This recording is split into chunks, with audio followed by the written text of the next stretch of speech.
Welcome to Theored Notes. Today's video will be the first installation to a series that I'm starting about the worst dads in media.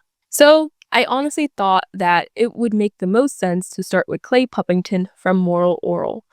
Mr. I shot my son because he made me do it. Clay grows up extremely sheltered and extremely coddled. He turns out to be very abusive to his family and his kids, especially Orel. In one episode, while talking to Orel about guns and tradition, Clay hands Orel Old Gunny, the Puppington traditional gun. This triggers a flashback to Clay's own childhood. Young Clay's father, Arthur, had once given him the same gun in secret, but at first he rejects this tradition because of his beliefs in Old Testaments, Lost Testaments, and just a bunch of religious doctrine. Clay's father is very upset because Clay and his mother are very religious or religious fanatics. At the dinner scene, it's clear that Clay's mother, Angela, dotes on Clay to an extreme amount. She counts his age in months and calls him her precious only ever. Arthur, feeling singled out, grows resentful of both her and Clay, but more so Clay. Later that night, Clay learns the truth. He isn't his mother's only ever, but her only living ever, after 10 other pregnancies ended before birth. This revelation shakes him, making him feel lied to. In a misguided attempt to reject the title, Clay stages his own death with ketchup. His father sees through it, but his mother, overwhelmed, collapses and passes away from a heart condition. Arthur blames Clay, and when Clay tries to hug him, Arthur pushes him away, hitting him at first, but after realizing that Clay actually enjoys it, stops. He says that Clay isn't even worth beating. You're not even worth it. Not worth it? From that moment, Clay learns to equate being slapped/hit with receiving love, and this is how he shows love to Orel. He never quite grows out of his Oedipus complex. His bond with his mother, which was extremely incest to get my point, becomes the idealized version of what love should look like to Clay. He grows up to associate affection with this deep, codependent, and unhealthy need for validation, both from his mother and later from his wife and Orel. Clay's Oedipus complex is very clearly shown in the egg episode. In this episode, Clay starts to fantasize about his mother. He thinks about her in a sexualized and deeply disturbing way. The fantasy sequence is one of my least favorite moments of Orel, and it also shows Clay's unhealthy attachment to his mother. This isn't just a nostalgic memory, it's a perverse mental fixation, revealing that Clay is still emotionally stuck in his childhood and is deeply disturbed.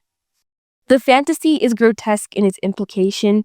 Clay's fixation on his mother translates into an overwhelming desire to exert himself over her, which he redirects onto Orel. He clings onto power and manipulation. Clay's inability to separate his unresolved feelings toward his mother from his relationship with his son is the key to understanding the destructive nature of his fathering. His need for power, control, and affection is twisted into emotional manipulation and cruelty towards Orel. He needs to dominate Orel, his wife, his family, even through acts of physical violence, like shooting him. This all stems from his distorted understanding of affection. I thought it was a regular service and I got trapped in there before it got all weird and joyous. Yes, it was joyous. Yeah, that was the big tip-off. Are you going to the reception? Oh, no, I couldn't. I don't know anyone. I'm Blaberta Hymantact. I'm Clay Puppington. Clay Puppington. Nice to know you. Clay and Blaberta's relationship is also tragic and dysfunctional, marked by mutual neglect and emotional manipulation. Blaberta, desperate for affection and validation, latches onto Clay as a means of escaping her own feelings of emptiness and rejection, stemming from her own childhood. Her desire for marriage and companionship blinds her to the reality that Clay has little interest in her. Throughout their courtship, she forces her love onto him despite his indifference, hoping that her effort will fill the void of both her unfulfilled desires and Clay's emotional detachment. In many ways, their relationship is a perfect storm of dysfunction.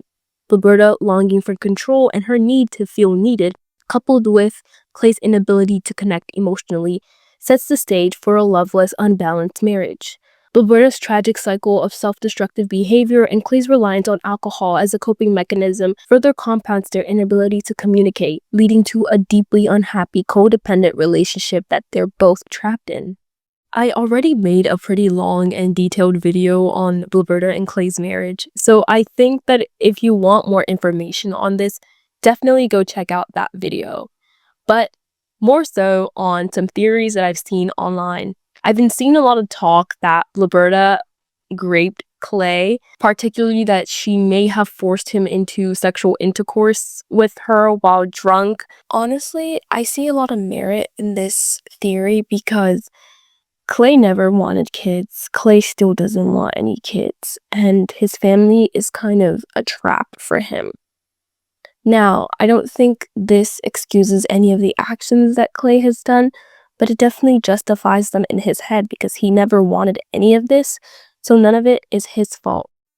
If this topic is in any way interesting to you, I've definitely posted a link down below, so please go check out that Reddit post because I was actually rethinking a lot of things and thinking about how this theory is actually a very realistic and most likely what happened and what led to them having kids. I think another topic is probably the societal pressure and repression. Clay has a lot of internal conflict with himself. He's most likely bisexual, forced into a heterosexual relationship, and he has deep mommy issues, so his relationship with Roberta is not really serving him. But marriage is societally expected, so even though he never wanted any of this, he still kind of had to engage in it because, well, Roberta kind of tricked him into it, and also it's what society expects, so why would you go against society? And going against anything so socially normal is always very difficult. So yeah, again, I personally kind of agree with some of these theories. I think that there is a lot of likelihood that Clay was definitely, So back to the nature episode. Back in the study, Arthur has ended the family gun tradition, telling Clay that the gun is tainted with blood because it killed his mother. Clay tries to provoke him one last time but fails. So he promises that the gun will not die and he will keep the tradition alive. Don't worry, old Gunny. I'll keep the tradition going. Some things you'll do for money, and some you'll do for fun. But the things you do... This flashback ends with Clay now trying to continue the tradition with Orel by handing Orel old Gunny. I originally thought about making this video just about the nature episode, but I figured why not go deeper into the crevices of Clay, especially since context is key to understanding how crazy Clay is.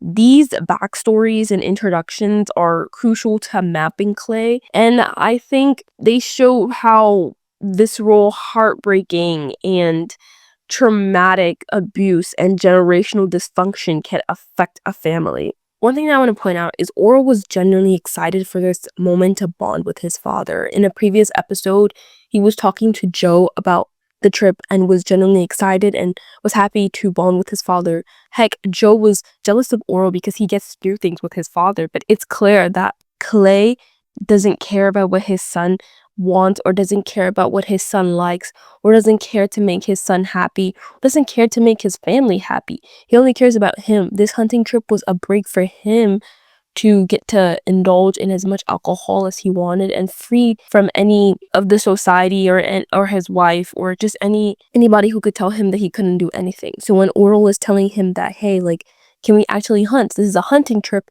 Can we actually have fun? I want to bond with you. You're my dad. Clay does not care, and he just wants to gorge as much alcohol as he can and sleep as much as he can and just shoot whatever and not teach his son how to do anything. So the bonding trip is not a bonding trip, it's just an escapism trip for Clay that leads to Orel seeing the mask covering up his father's bad and horrible behavior. And it truly breaks my heart for Orel because no child deserves to see their parent in such a state or deserves to have a parent like Clay, but it happens. And I think this depiction is really important because I think abuse is just very common in our society. And I think that if we don't look at examples and see how this affects people, especially if abusers, they don't understand how they affect people. So it's like, if we don't have shows like this who expose these abuses and give context on how the victims feel, it's like we're not really having a conversation about abuse, and we can't really move on. We can't really improve or learn how to do better. At the heart of the nature episode is the father-son relationship between Clay and Oral. This moment is supposed to be a bonding moment. However, in Moral Orel, this trip turns out to be a revealing failure. Clay's abuse of power and manipulation casts a long shadow over the possibility of any real fatherly guidance. Instead of nurturing Oral into adulthood, Clay uses the hunting trip as a way to further his own psychological needs. Clay's alcoholism and his bitterness are central to this dynamic, making the hunting trip more about Clay's emotional needs than Oral's growth or the father-son relationship. Clay is incapable of providing love or wisdom, and instead Oral is subjected to harsh and emotionally damaging treatment. I mean, when he shoots Oral, he doesn't even own up to it. He drinks the rubbing alcohol that Oral was supposed to use to treat himself and falls asleep, leaving Oral to take care of his wound himself. That is ridiculous. The shooting itself happens almost casually. Like, when I first watched this episode, I wasn't expecting that type of thing to happen. And then it just happened. I was taken aback. I had to like rewind a couple of times because I was like, what the heck just happened?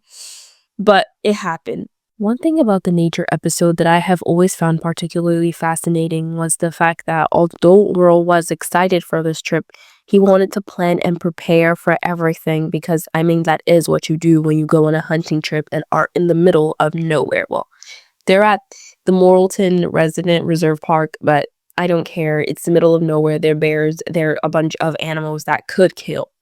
Oral wants to make sure that they pack a bunch of essential things like a first aid kit, some food in case they're not able to hunt, and just anything that is possibly going to make this hunting trip fun and productive. Oral doesn't exactly want to shoot because he's scared of harming nature, and he's scared of harming animals, and he sees the beauty in all these animals and he doesn't want to shoot them. But again, Clay wants him to mature up or grow up and quote unquote whatever he thinks being a man is, because he thinks Oral was sensitive. So he wants Oral to shoot because shooting things makes a man a man. Oral wants to prepare for a bunch of things. He wants to bring the first aid kit. He wants to bring food. But no, Clay says, let's just bring a bunch of booze, and that's just going to be for me, and that's going to get us through the trip. Progressively, with the more Clay drinks, the less fun the trip becomes for Oral, because rather than teaching Oral anything, Clay just chugs a bunch of drinks and he tries to force Oral into shooting things without teaching him or without understanding that Oral does not feel comfortable with this. And then when Oral finally does shoot something, it's Clay's last 2 bottles of alcohol. And that, I think, infuriates Clay because, you know, like, out of everything that you could have shot, you shot like my 2 bottles of alcohol. And we all know that Clay is an alcoholic, so that means a lot to him. Versus, you know, my son finally shot something. I mean, while even on this hunting trip where they're supposed to be shooting maybe even nature's animals like rabbits, Clay doesn't care, and he sees a hunting dog and he also chooses to shoot that. He shoots someone's hunting dog, and Oral tries to tell him that this is someone's dog, don't shoot the dog, but he still chooses to shoot the dog, showing that Clay just doesn't care. He just wants to shoot, and he's going to shoot. Clay ends up not sharing the dog meat with Oral, basically leaving him to starve because he didn't kill anything, so he can't eat anything. That is extremely toxic. Just because a child didn't shoot something does not mean that you shouldn't feed the child. It's extremely manipulative, and I think it's just selfish because Clay doesn't want to give anything to Oral. He pretends that he cares about Oral, and I think for a long time Oral genuinely thinks that Clay cares about him. But it's clear in this episode that Clay does not give 2 Fs about Oral, and Clay does not give 2 Fs about anybody. Oral starts to feel really uncomfortable around Clay and wants to go back home, but Clay starts to give him a menacing look and I guess starts to think about how sensitive his son is and how, you know, he was supposed to make a man out of, you know, Oral, but in this case it's flopping very tragically. Oral says he's not comfortable with Clay, and Clay uses that to get back at Oral, saying that he's basically been useless this whole trip, so it's actually Clay that should be uncomfortable with Oral. But mind you, Clay is a whole adult and Oral is a child. Always half empty. Now look at me. You should be more like your old man and look on the bright side of life. Oh, who am I kidding? My life is full of bright. You mean blight? Oh, God. What's the matter? I hate myself. Why do you quit working on me? She always fools me, Oral. I'll make things better, dear. Drink me. Put me inside you. I'm great. And she chokes me just like every other out there. They're all worthless, kid. Every woman. Don't let them get you. I think one of the most menacing scenes is when Clay talks about his alcoholic addiction and he genuinely starts to scare Oral again. And Oral has a teardrop or so when Clay says that he hates himself. And I think that it shows that Clay knows that what he's doing is not right, but at the end of the day, that trumps the feeling that he gets from engaging in the behavior that he does. Subconsciously, he knows that all this stuff is ruining his life, his livelihood, and his relationship with his family. But at the end of the day, like an addiction, he can't let go of it. The alcohol is very tempting. It's easy to just chug and put in your body. And after you put it in, it's hard to stop letting it in. So in that sense, I feel for Clay. I know alcoholism is not easy. However, again, that does not justify the actions that you choose to engage in and the behaviors that you choose to engage in. At the end of the day, only you can be at fault for things that you do. The alcohol rant leads to, I guess, a misogynistic rant about women and how all women are, words. And it's just very scary. I think he's, of course, referring to Blaberta in this sense because Blaberta did, in fact, trap him. But again, just because Blaberta trapped him does not mean that he does not have consequences for his actions. He's the one who chose to stay in this family. He could have walked out. I know it would have been tough because it's Moralton, but he's the whole mayor. Like, he could have left. He chose to shoot his son. Now, you can argue that it's accidental or not, but he still shot his son and he didn't take ownership for that. He's done a bunch of things that are just not justifiable. And the only justification that he uses is alcohol and women are at fault. Specifically, Blaberta is at fault for all his woes and all the evil that has happened to him. But you have to really be introspective and look in. Yes, at first, yes, Blaberta did in fact trap him with that marriage, but he chose to stay. He chose to continue this generation of toxicity. He chose to scar his kid or kids. I don't know if he counts Shapey as his kid, but he chose to do all those things.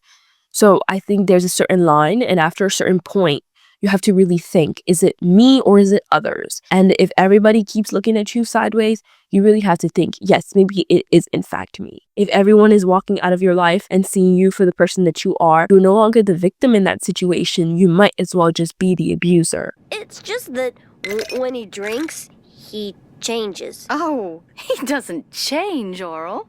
That's just his true nature coming out.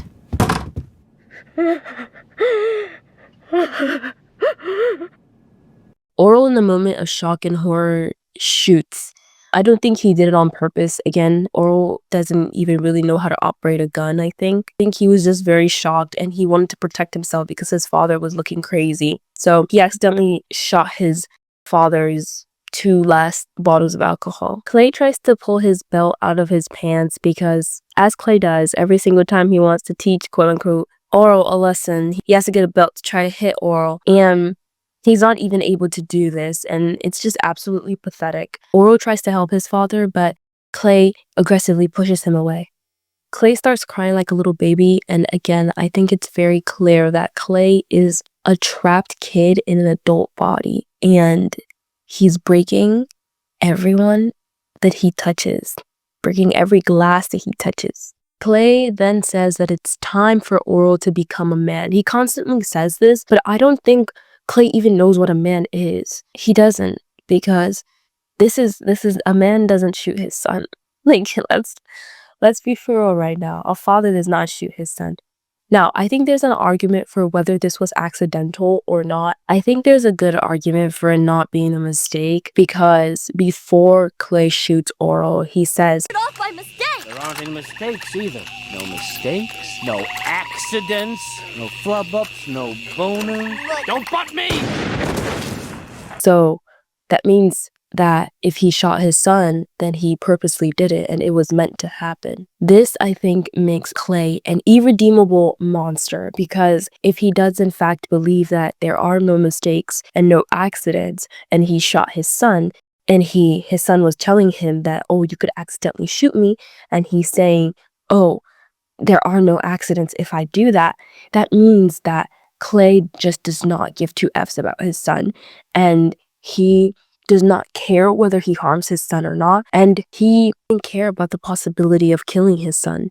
Honestly, I do think that accidentally shooting his son is more in line with Clay's character though, because Clay is a reckless drunk, he's careless, and he's emotionally negligent. I don't think he wants to see Oral dead, because I think Oral is, like, in his sick mind, the only person who he kind of cares about. I mean, he doesn't even caution Shapey because Shapey is not his, so he doesn't care. And he doesn't like Roberta. He doesn't even really interact with her. But he does somewhat interact with Oral, and in his sick mind, because of his childhood and all these other things, he thinks that hitting Oral is a form of care, or that is his version of exhibiting care to Oral. So I think in some sense he does care for Oral, but in his sick mind. And in a normal mind, it's not care, but in Clay's mind, yes, it is care, and that is how you show love. Hitting his son is a form of love. So I don't think he wants to see Oral dead. I think it fits his character more that he accidentally shot his son because he's neglectful and he was trying to teach his son a lesson, and the lesson just blew up and he shot his son. But I think that on purpose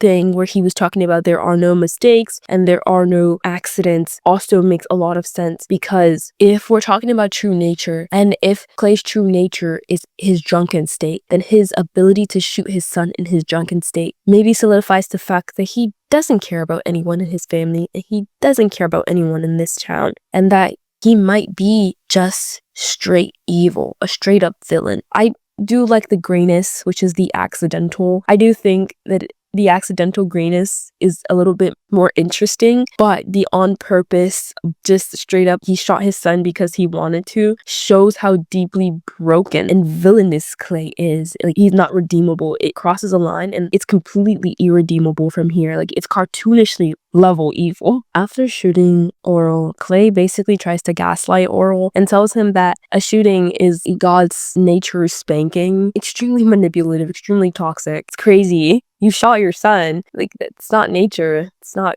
God's work. That's you. That's you. Dad, Oral, what have you done? I got shot by you. You sure did. You've got to learn to be more careful, son.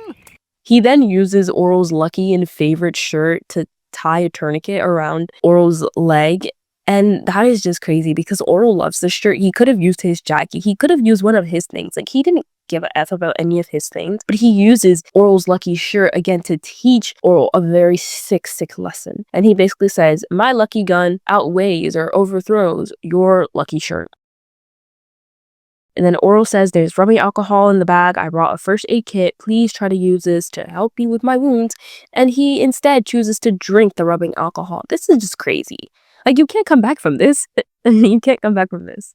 This is when Oral utters that he hates his father. And again, I think the relationship is broken and you can't really come back from this. You shot your son. What else can you do? There is no family. There is no function. It is only dysfunction. Oral finally shoots an animal, and it's a big bear that's approaching their camp and, I guess, trying to attack. And he's obviously still scared. He closes his eyes when he shoots. And it really shows Oral's innocence. I think that Oral's innocence is something that just deserves a whole video on its own. It's very sad, and it's just, like, he deserved better. A lot of the kids deserve better, and Oral definitely deserved a lot better than what he was given. In the morning, Clay wakes up really happy because, you know, he's gotten a good night's sleep, while Oral has had to play dad for the past night because he had to stay up. There's wild animals around. Any of them could come at any moment. So Oral stays up because of his wounds and because of the lack of safety in such an area. And so what Oral learns on this trip is that he has no father and he has to defend himself because his father won't do it. we get to see Oral get a grave physical consequence for Clay's emotional instability. The trip, in essence, is a twisted rite of passage where Oral is supposed to grow up, but instead he's confronted with the raw reality of his father's flaws. This sets the stage for Oral's loss of innocence. Clay's approach to fatherhood is less about nurturing and more about imparting a warped, toxic worldview, which in the end leaves Oral deeply scarred. The trip should have been a metaphor for growth, but instead it's a metaphor for the brokenness that characterizes their relationship, or this family. Clay's view on nature are in stark contrast to Oral's innocence. Clay sees nature as an adversary to be fought against, something that is harsh and unforgiving, echoing his own inner turmoil, possibly something related to his, homosexuality, and since he's most likely bisexual, he has to repress those emotions because, he is living in a very conservative environment and he just can't, legally marry a man, or I guess be in the polygamous relationship. This is a crucial symbolic theme. Clay views the world through a lens of fear and dominance, always seeking to control, conquer, and defeat anything that challenges him. On the other hand, Oral, despite his naivete, sees nature in a much more idealistic, innocent light. For him, nature is something to admire and connect with, providing a sense of peace and wonder that he doesn't find anywhere else in his life. The tension between these two perspectives amplifies the emotional undercut of this episode, as Oral is subjected to his father's worldview in a way that is both suffocating and damaging. Nature in this sense is not just the backdrop of the hunting trip, it represents the emotional landscape of the father-son relationship itself, full of conflict, hostility, and an inability to connect or understand one another. The most horrifying moment in the nature episode comes when Oral is accidentally shot by his father Clay. The injury is bad enough, but what makes it even worse is Clay's complete indifference. His drunken dismissal of Oral's pain reveals his emotional abandonment. His expression of hatred towards Clay is the moment Oral stops idealizing his father and starts seeing him for what he truly is, broken and dangerous.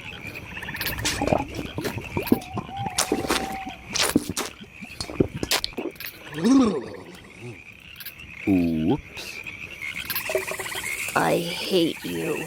This emotional collapse is a painful form of growth, where Oral's trust in his father is shattered. Oral's relationship with God also shifts dramatically in Nature Part 2. In contrast to his usual upbeat prayers, Oral's prayers in this episode are serious and desperate, showing his deep fear and confusion. He doesn't even turn around to acknowledge God during the opening jingle. This small detail reflects his growing sense of abandonment.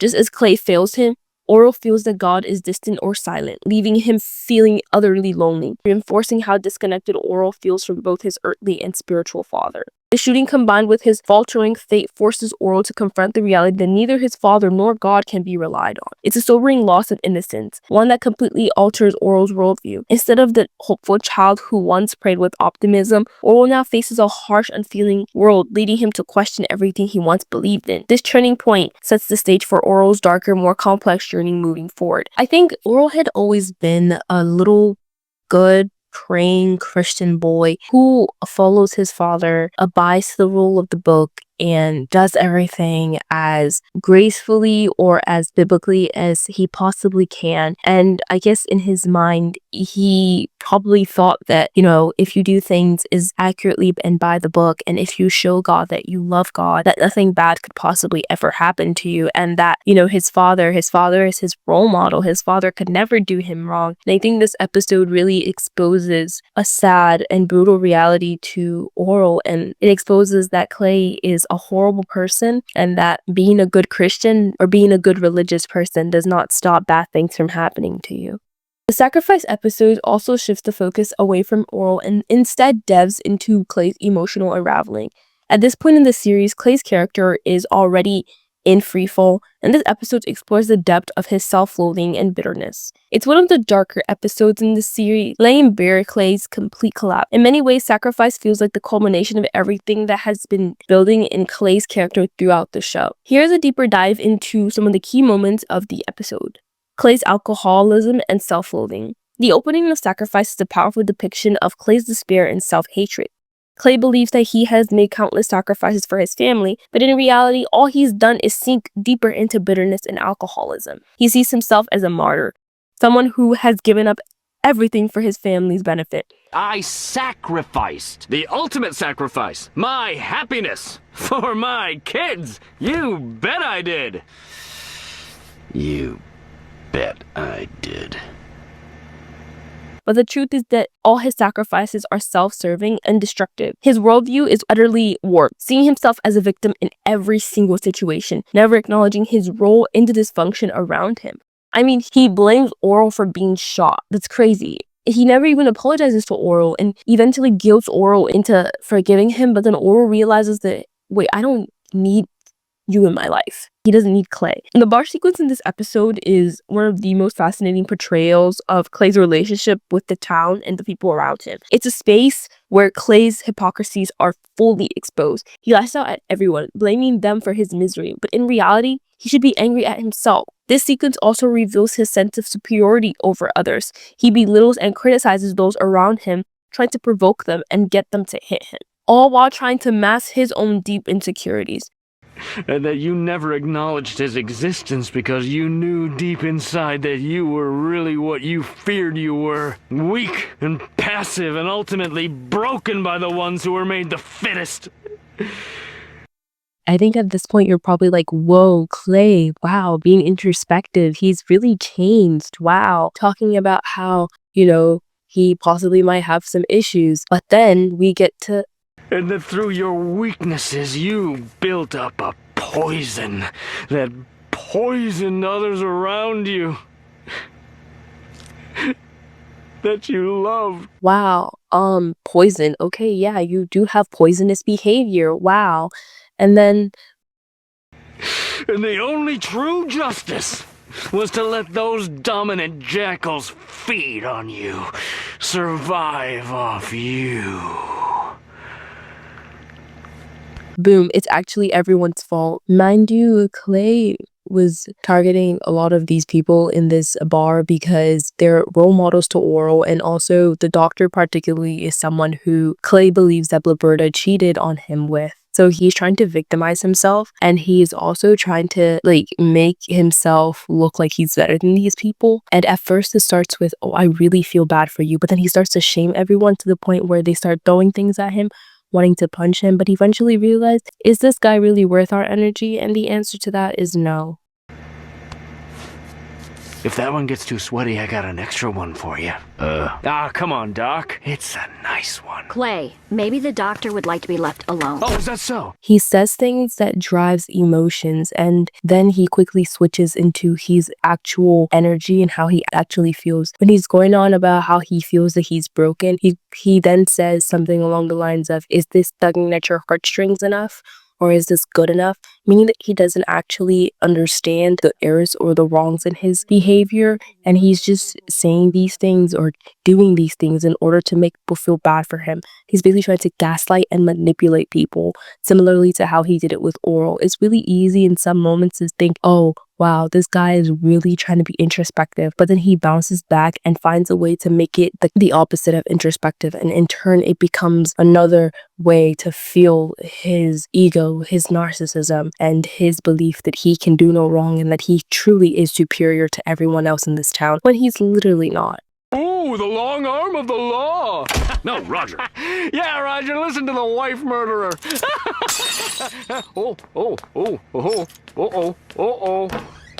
Oh, you better go too, Revs. Let the men handle this. How would your teeth like a 5-finger discount on a knuckle sandwich? Clay's attempt to provoke violence or emotional response from those around him in the bar are rooted in a desire for validation. But just as the town has long abandoned any effort to reach out to him, the people in the bar refuse to engage with him or even acknowledge his suffering.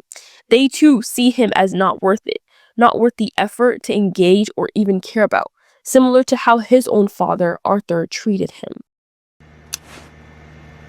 Well, what are you waiting for? I'm waiting.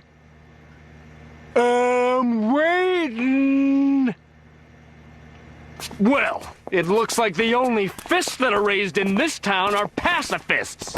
Yeah, run, get out of here, cowards! Look at you! Where are you all going? Get back here! You come back here! Show me that you have 1 ounce of testosterone between the 3 of you! With all you people as role models, no wonder my son is sensitive. It's clear that Clay has not grown from his little child phase where he still thinks hitting is showing that someone cares and that nothing is quite his fault and that everyone is just against him and that he's perfect. Because ever since childhood, Clay has always been told that he's the perfectest, the little boy, the most special little boy by his mother. And he never quite grew out of that phase. He was also hit by his father momentarily after his mother's passing. And he then learns to equate, I guess, in his warped mind that hitting is love, and that if someone doesn't hit you and tells you that you're not worth hitting, that means that you don't matter. I think this is really crazy, but to Clay's mind, it makes a lot of sense. The main reason why I gave background context on Clay was not because I wanted to excuse his behavior. In fact, I think that all the background that I gave helps to acknowledge that yes, Clay faced abuse. Yes, he had issues in his family. Yes, his childhood was really weird, but that does not give him an excuse for any of his actions that he does later on in the future or in the present. I think a lot of people, sometimes they try to use their childhood abuse. For example, people like Clay try to use their childhood abuse or childhood life or things that they were forced to do in order to justify things that they were not forced to do. Because at the end of the day, nothing was ever their fault and they never wanted this in the first place. So how can they be blamed for anything that happens? But actions matter. And after a certain point, you have to really think, how much can you be blaming other people when you have yourself to also blame for your actions? You can't just keep blaming everybody and pointing a finger at everyone. And if everyone is looking at you sideways, you really have to think, is everyone the weird one or am I the weird one? And most likely, if everyone is looking at you and doesn't want to interact with you, you really have to think, yes, I'm the weird one. Because there's no way every single person you meet just doesn't like you. Like, you really have to think about that. There's no way every single person who walked into that bar saw Clay for who he was and decided we're not engaging with that. There's no way it was all their fault and not Clay's fault, if that makes any sense.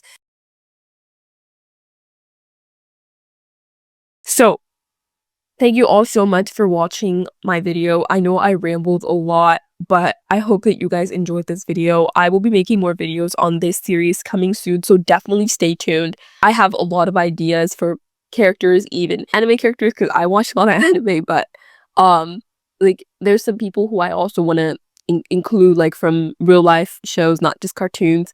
So I look forward to making the series and hopefully you guys watching it. Anyways, comment down below your favorite part of the video or what you think about Clay and any of the theories that I pointed out in this video. I would definitely like to read some of these comments, and so comment down below your favorite part of the video or some of the theories that you agree with or disagree with, or if there's some point that I missed and you think is a central part of understanding Clay, please comment it down below. Again, I've made so many videos on Clay, like I might have missed something because I feel like I've already talked about it before, but definitely comment it down below. Thank you so much.